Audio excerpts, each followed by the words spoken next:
ఎంత ప్రయత్నించినా పాపం నుంచి బయటకు రాలేకపోతున్నావా?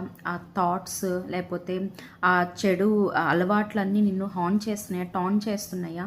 ఇవి ఒక్కసారిలే చేద్దాము అన్న తలంపు నీకు వస్తూ ఉందా? నువ్వు ఎంత ప్రయత్నించినా వాటి నుంచి విడుదల పొందలేకపోతున్నావా? అయితే నీకు దేవుడు ఒక మాట ద్వారా మాట్లాడుతున్నాడు. ఫస్ట్ ఆఫ్ ఆల్ మనం ఒక మనిషి గురించి తెలుసుకుందాం. ఆయన గురించి తెలుసుకుంటే ఆయన జీవితంలో దేవుడు ఎలా కార్యం చేశాడనే దాన్ని బట్టి మనం కూడా ఎలా ఈ పరిస్థితుల నుంచి బయటకు రాగలం అనేది మనకు తెలుస్తుంది. ఇప్పుడు డేవిడ్ మన అందరికీ తెలుసు. ఆయన బత్షెబా విషయంలో మరియు ఉరియా విషయంలో చాలా గొప్ప పాపం చేశాడు. మరి పాపం చేసినప్పుడు నావతాను ప్రవక్త వచ్చి అతన్ని గద్దించినప్పుడు మరి దావీదు దాని విషయంలో ఎంతో రిగ్రెట్ ఫీల్ అయ్యి దేవుని దగ్గర ఇలా ప్రార్థిస్తున్నాడు. ఏమని? దేవా, నా యందు శుద్ధ హృదయం కలుగజేయము, నా అంతరంగంలో స్థిరమైన మనస్సు నువ్వు పుట్టించుము, నూతనంగా పుట్టించుదేవా. నీ సన్నిధిలో నుండి నన్ను త్రోసివేయకము, నీ పరిశుద్ధాత్మ నా యొద్ద నుండి తీసివేయకము, నీ రక్షణానందము నాకు మరలా పుట్టించుము, సమ్మతి గల మనస్సు కలుగజేసి నన్ను దృఢపరచుము అనేసి దావీదు భక్తుడు దేవుడికి మొరపెడుతూ ఉన్నాడు.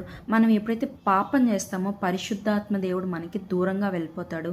వన్స్ మనం పరిశుద్ధాత్మ పొందుకొని మరలా పరిశుద్ధాత్మని కోల్పోవలసిన పరిస్థితుల్లో పాపం మనం జీవిస్తూ ఉంటే మరలా పరిశుద్ధాత్మని పొందుకోవడం ఆల్మోస్ట్ ఇంపాసిబుల్, చాలా ఇంపాసిబుల్ అండి.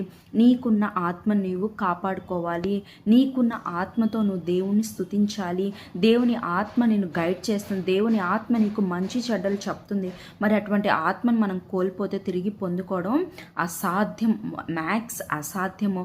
మరి ఆయన సమాధానం మనలో ఉండాలి అంటే మనలో పాపం ఉండకూడదంట. మరి ఇవన్నీ ఆయన సమాధానం మనలో ఉండాలి, ఆయన పరిశుద్ధాత్మ మనలో ఉండాలి అంటే మనలో శుద్ధ హృదయం ఉండాలి.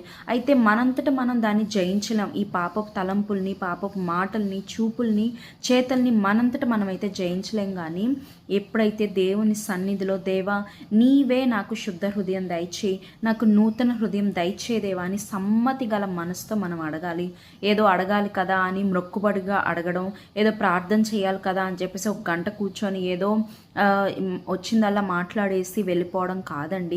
ఎప్పుడైతే సమ్మతి గల మనసుతో నిజంగా యథార్థమైన హృదయంతో నిజంగా మార్పు పొందాలి, నిజంగా నేను ఈ వ్యసనం నుంచి బయటికి రావాలి, ఈ పాపం నుంచి నేను బయటకు రావాలి, నా జీవితం మారాలి అని నీకున్నప్పుడు నువ్వు దేవుని సన్నిధిలో గోజాడినప్పుడు ఆయన తప్పక నీ మొర ఆలకిస్తాడు. ఇక్కడ దావీదు మొర ఆలకించాడా లేదా? దేవుడు ఎప్పుడైతే అది జరిగిందో దావీదు జీవితంలో ఆ తర్వాత ఇంకెప్పుడు, ఆ ఇన్సిడెంట్స్ తర్వాత ఇంకెప్పుడు దావీదు